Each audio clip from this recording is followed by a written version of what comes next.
우리는 사실 미세먼지가 많고 날씨가 굳으면 바깥 활동을 좀 자제하려고 하는 경향이 있지요. 근데 핀란드의 유치원은 영하 15도 이하로만 내려가지 않으면 바깥 활동을 무조건 나간다고 합니다.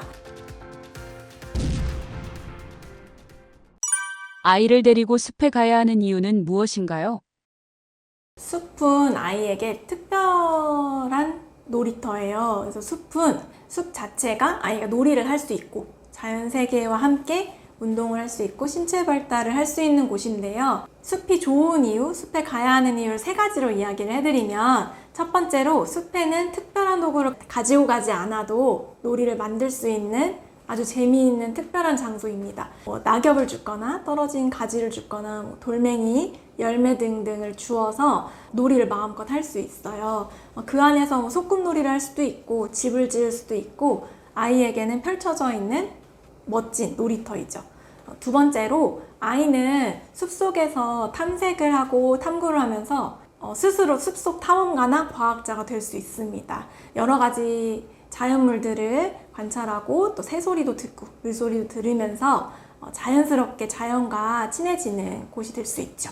마지막으로 산과 같이 오르막길, 내리막길이 있는 곳에서 아이가 전신을 움직이고 숲의 좋은 공기를 마시면서 아이의 신체 발달은 덤으로 얻을 수 있습니다. 우리는 사실 미세먼지가 많고 날씨가 굳으면 바깥 활동을 좀 자제하려고 하는 경향이 있지요. 근데 핀란드의 유치원은 영하 15도 이하로만 내려가지 않으면 바깥 활동을 무조건 나간다고 합니다. 뿐만 아니라 독일의 숲 유치원도 연중 날씨와 관계없이 매일매일 운영하고 비가 오나 눈이 오나 바람이 부나 야외 활동을 합니다. 그 이유는 아이들이 자연 속에서 더 활발히 움직이고 놀고 배우면서 자연과 더불어 살아가는 태도를 만들어갈 수 있기 때문입니다. 또한 자연 재료를 가지고 놀면서 창의성과 상상력 또한 증진되기 때문입니다. 사실 숲에 가서 아이랑 무엇 해줄까라고 하는 것보다 그런 고민을 하지 말고 숲으로 가는 것이 먼저입니다. 숲은 아이에게 심심할 틈을 주질 않아요. 집에만 있으면 사실 아이들이 심심해서 TV도 보여주세요, 뭐도 해주세요, 엄마 이거 놀아주세요, 저거 해주세요 하잖아요. 숲에서는 그럴 틈이 없어요. 다만 아이가 그렇게 마음껏 놀 수 있게 안전한 환경을 마련해 주는 것이 중요할 것 같습니다. 그래서 아이가 안전하게 놀이할 수 있도록 편안한 복장을 챙겨주시고 숲에서 놀다 보면 상처가 생길 수 있으니 비상약품도 챙겨주세요. 이럴 때를 대비해서 비상약품을 챙기는데 이때 모기 진드기 기피제도 챙겨주시면 좋을 것 같습니다. 마실 물도요. 관찰하고 채집하는 것을 좋아하는 아이라면 채집통이나 또 관찰 도구를 챙겨가는 것도 도움이 될 수 있습니다. 그 외에는 아이를 숲에 맡겨보세요. 아이는 그 안에서 스스로 놀이를 찾고 탐구하고 탐색하면서 시간 가는 줄 모를 거예요. 그래서 아이와 함께 또 어린아이의 시절로 돌아갈 수 있는 또 귀한 시간이 될 수 있을 것입니다. 저희 집에서 다행히 산과 공원이 좀 가까이 있어요. 그래서 산은 자주 가진 않지만 그래도 날씨가 좋은 날 아이와 산책하면서 같이 즐겨보려고 하고 있고요.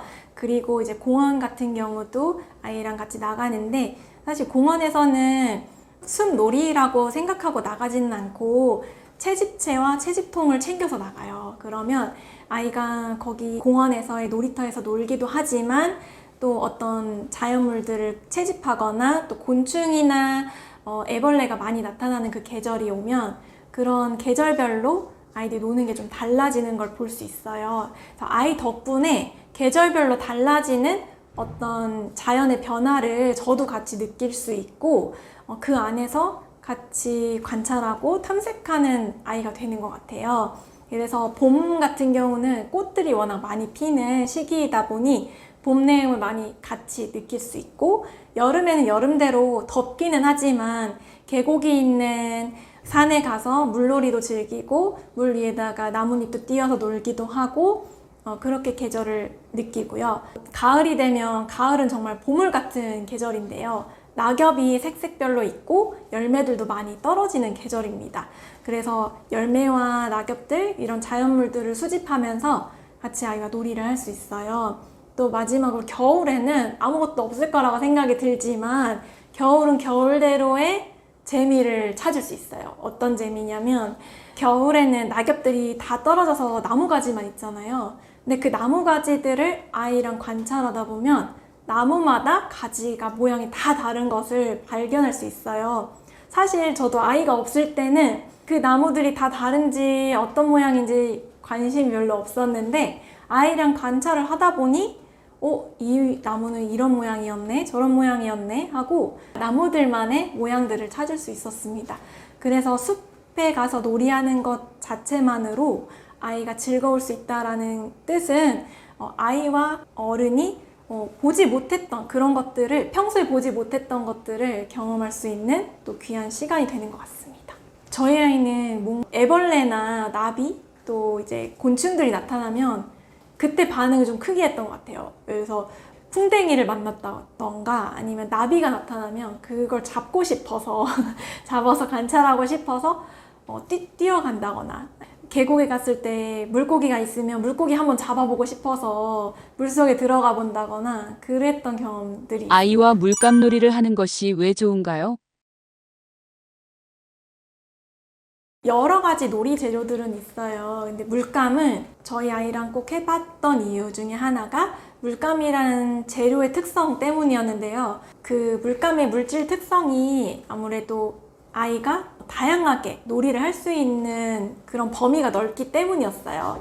물감을 활용한 그림이나 놀이는 아이가 의도해서 작품이 될 수도 있지만 의도하지 않고 우연히 발견되는 작품들도 생길 수 있어요. 물감 놀이용으로도 많이 나오는데요. 물감마다의 질감도 달라서 아이가 촉감 놀이를 하는 것으로도 활용할 수 있습니다. 그래서 물감으로 놀이할 때는 절대로 한 가지 놀이로만 할 수 없고 답이 정해져 있지 않아서 아이에게 다양한 경험을 줄 수 있는 장점이 있습니다.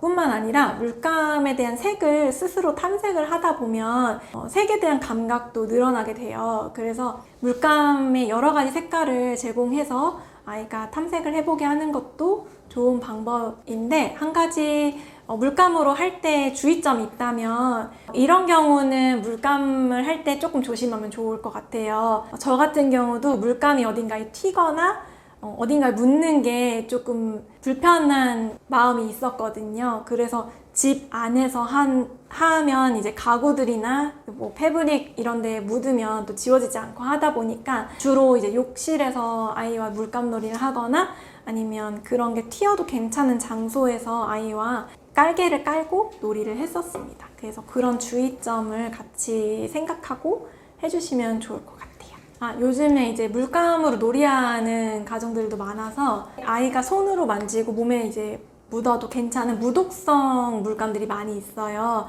또는 이제 물감을 목욕놀이를 할 때 사용할 수 있는 목욕용 물감들도 있거든요. 그래서 뭐 거품이 같이 담겨 있는 물감들도 있고 한데 이제 그런 것들을 활용해서 그냥 놀아보게 했어요. 처음에는 뭐 따로 그림을 그리게 한다거나 붓을 쥐어준다거나 그러지 않고 그냥 손으로 만지고 벽에도 문지르고 그냥 자유롭게 놀다가 뭐 그림을 그려보는 그런 시점, 조금 더 커서 한 4살, 5살쯤 되면 그림을 그릴 수 있거든요.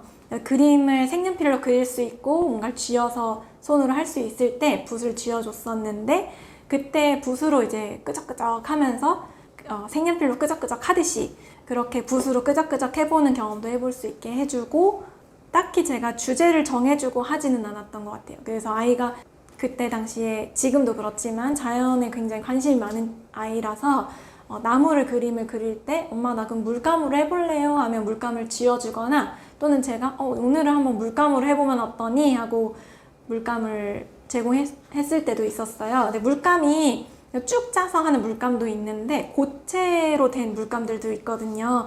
그래서 아이가 집에서 물감을 이제 그림을 그린다고 했을 때, 붓으로 그림을 그린다고 했을 때 고체 물감을 사용하면 조금 어질러지는 게 좀 덜 할 수 있으니까 그런 것들도, 물감의 특성들도 고려해서 아이에게 제공해주는 것도 미술에 좋을 것 감각이 있는 아이들의 특징이 있나요? 특별히 영재성을 가지고 영재였던 친구는 없었는데 다만 그런 건 있었던 것 같아요. 이제 미술학원을 다니는 친구와 다니지 않는 친구가 있었다고 하면 오히려 미술학원을 다니는 친구는 미술학원에서 요즘은 뭐 획일적으로 하지는 않지만 그래도 좀 그런 그림 기술이 조금 달랐던 것 같아요. 근데 그렇지 않다라고 하는 친구들만 봤을 때 조금 미술에 좀 감각이 있다라고 여겼던 친구들을 살펴보면 좀 색을 쓰는 부분이 좀 다양하게 쓴다거나 다른 친구들에 비해서 좀 관찰력이 좀 있어서 좀 정교하게 그리려고 하는 부분이 있다거나 아니면 같은 나무를 그리더라도 나무의 가지 모양이 다른 친구들과는 좀 다르게 비슷하게 그리는 친구들이 대부분이라고 하면 나무의 모양이나 집 모양이 근데 이 친구는 그 집이나 어떤 나무, 어떤 꽃 이런 것들이 모양이 다 각기 다른 것들을 관찰했던 걸 기반으로 그림을 그렸던 것 이런 것들이 좀 달랐던 아이와 것 같아요. 말놀이를 꼭 해야 하는 이유가 있나요? 말놀이는 혼자서 하는 놀이가 아니라 두 사람 이상이 언어로 상호작용을 하면서 놀이하는 것입니다. 그래서 말놀이는 이 말의 재미랑 즐거움을 느낄 수 있는데요. 영유아기의 아이들은 언어가 폭발적으로 발달하고 습득이 되는 시기이죠. 이 시기에 부모님들이 아이와 말놀이를 하거나 또는 친구들과 상호작용하면서 말놀이를 하면서 언어 발달이 이루어질 수 있습니다. 또한 의사소통 능력을 발달시키고 우리말의 재미와 즐거움을 느낄 수 있는 놀이입니다. 이 놀이는 사실 말 놀이 자체가 즐겁기 때문에 말로 놀이를 하면 됩니다. 그래서 주변의 소리를 찾아서 의성어, 의태어를 말하거나 또는 동요 부르기를 하거나 운율을 느껴보면서 동요를 불러보거나 또 끝말잇기, 거꾸로 말해보는 거 IM 그라운드, 가라사대 같은 놀이들이 다 말놀이입니다. 또는 좋아하는 캐릭터나 사물에다가 새로운 이름을 붙인다거나 이야기를 할 때 다른 결말을 만들어주는 것, 또 웃긴 말을 만들고 수집하는 것 이런 것들이 모두 훌륭한 말놀이입니다. 기억할 점은 말놀이가 재미 그리고 존중이라는 것입니다. 근데 말로 장난을 하기 시작하는 시기가 와요. 그래서 즐겁게 놀이하는 것이지만 누군가를 속상하게 한다면 아이에게 그건 놀이가 아니야 라고 경계를 분명하게 알려주는 것이 필요합니다. 그리고 재미있는 놀이는 마음껏 즐기게 해주세요. 그렇게 놀이를 하다 보면 어휘와 문해력도 그리고 부모와의 관계도 자라날 수 있을 것입니다. 이제 아이가 말장난을 할 때 조금 상대방을 기분 나쁘게 하는 말을 하거나 아니면 놀리는 말로 했다고 했을 때 뭐 예를 들면 아이들이 똥이나 이제 그런 것들을 좋아하는데 서로 재밌게 놀 때는 괜찮지만 그게 갑자기 상대방의 기분이 나빠지는 상황이 됐다. 상대방이 싫어하거나 친구가 싫어하는 행동을 했다면 안 되는 것이라고